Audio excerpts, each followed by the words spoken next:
जातीवाचक शिवीगाळ करून युवकावर शस्त्राने हल्ला, चौघांविरुद्ध गुन्हा दाखल. अहमदनगर.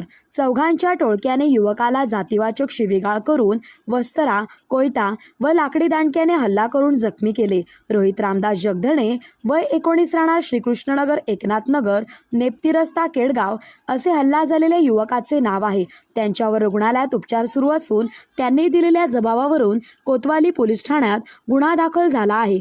संग्राम गीते राहणार शिवाजीनगर, केडगाव, अबुजर राजे राहणार लालानगर, केडगाव, अभिलाड राहणार एकनाथनगर, केडगाव व एक अनोळखी यांच्या विरुद्ध मारहाण शस्त्र अधिनियम ॲट्रॉसिटी कलमानुसार गुन्हा दाखल करण्यात आला आहे.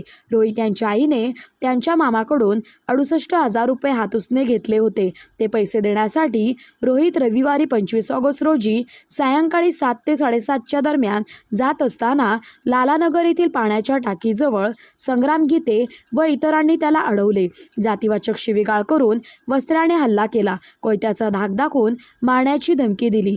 लाकडी दांडक्याच्या साह्याने मारहाण करून खिशातील 68,000ची रोकड बळजबरीने काढून घेतली असल्याचे फिर्यादीत म्हटले आहे. जखमी रोहित यांच्यावर उपचार सुरू असून त्यांनी दिलेल्या जबाबावरून मंगळवारी गुन्हा दाखल करण्यात आला आहे.